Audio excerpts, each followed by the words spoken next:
dalam cerita fiksi. Ya. Apa yang dimaksud dengan cerita fiksi? Masih ada yang ingat?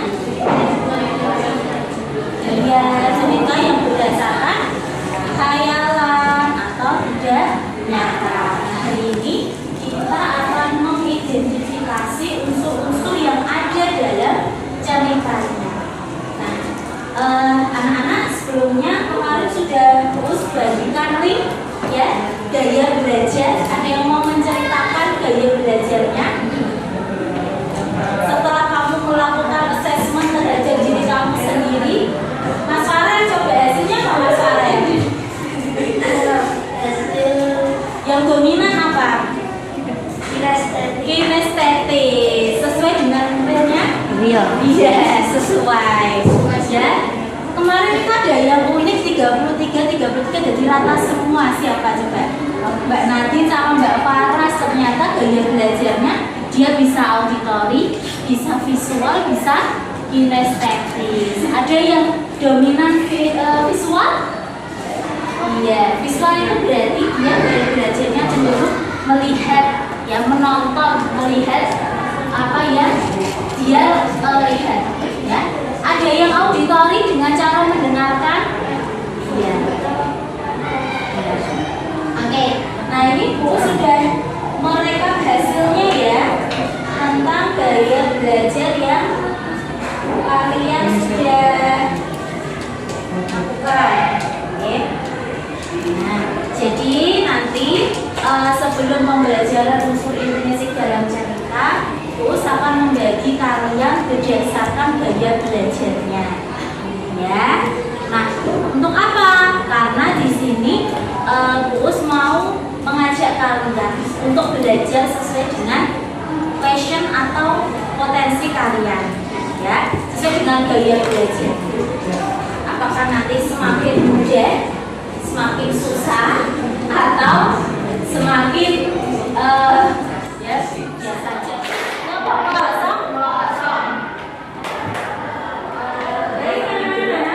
Sekarang kalian sudah berkelompok sesuai dengan gaya belajar kalian. Coba Ustazah mau mengecek suara kelompok kinestetis. Ayo. Sudah sesuai dengan gaya belajarnya. Oke, sekarang kita cek kelompok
Tuhan, tolong Kamu, ubahlah anakku.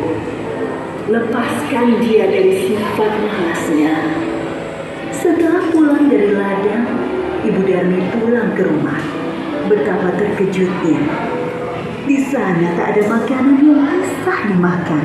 Darmi sama sekali tidak memasak. Darmi yang melihat ibunya pulang malah marah-marah. Ibu ini kemana saja sih? Masa tidak ada makanan di rumah? Aku kan lapar. Seharian tidak makan. Darmi, tadi bukan sudah menyuruhmu untuk memasak? Aku tidak mau, Bu. Darmi meninggalkan ibunya dengan kelaparan dan juga lelah. Keesokan harinya, Ibu Darmi sudah bersiap dengan hasil panen. Dia akan pergi ke pasar. Waalaikumsalam warahmatullahi wabarakatuh. Kami dari kelompok kinestetik akan mempresentasikan hasil kerja kami, yaitu mengidentifikasi unsur intrinsik cerita fiksi.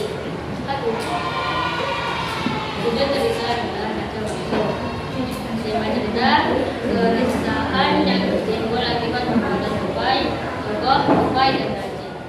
Terdapat seekor tupai yang berkeliaran di hutan untuk mencari makanan.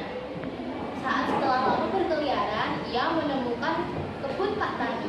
Di kebun tersebut terdapat pepaya yang sangat besar yang menimbulkan keinginan tupai untuk mengambilnya. Lalu tupai memanjat pohon untuk memakan pepaya tersebut. Setelah memakannya sampai kenyang, tupai hendak turun dan dia terpeleset jatuh ke dalam ember berisi air.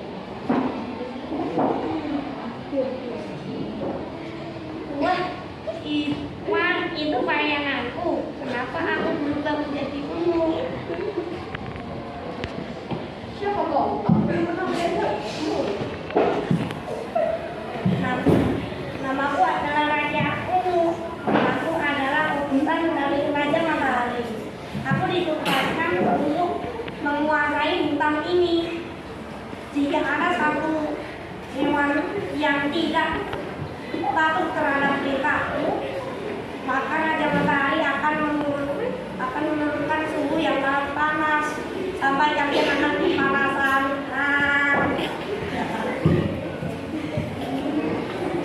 Sejak saat itu, tupai bersikap semena-mena terhadap semua penghuni hutan. Ia selalu mendukung penghuni hutan tanpa melakukan kesalahan apapun.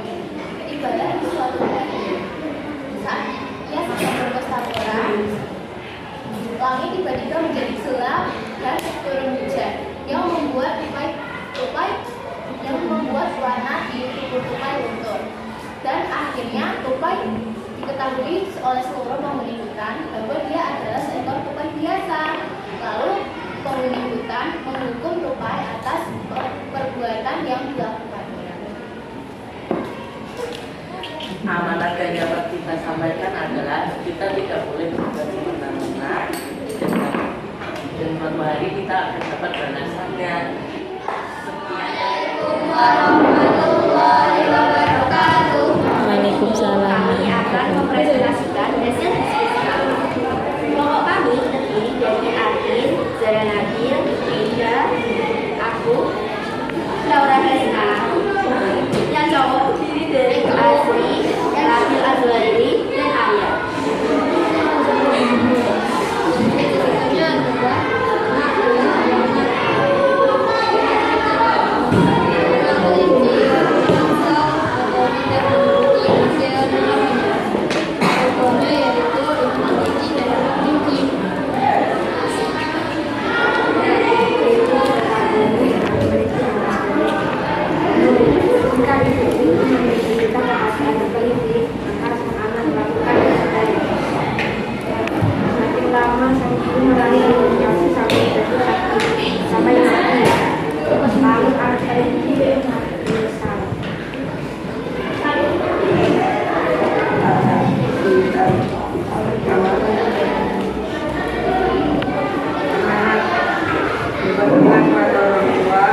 selagi mereka masih hidup, jangan pernah membuat mereka sedih. Ya dari kami. Warahmatullahi wabarakatuh. Waalaikumsalam. Warahmatullahi wabarakatuh. Kami dari kelompok visual akan menyampaikan sesi kami. Ceritanya adalah Batu Menangis. Tema cerita, anak yang durhaka kepada ibunya. Tokohnya Ibu Darni, dan teman-teman Darni.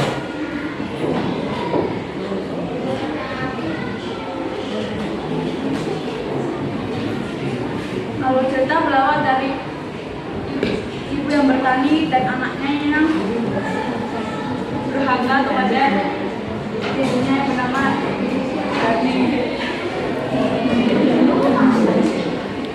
Dia dikutuk saat memanggil ibunya sebagai pembantu. Awalnya ibunya hanya menahan rasa sakit itu dan akhirnya tak tahan, lalu dilampiaskan dengan berdoa. Akhirnya terkutuklah Darni menjadi batu.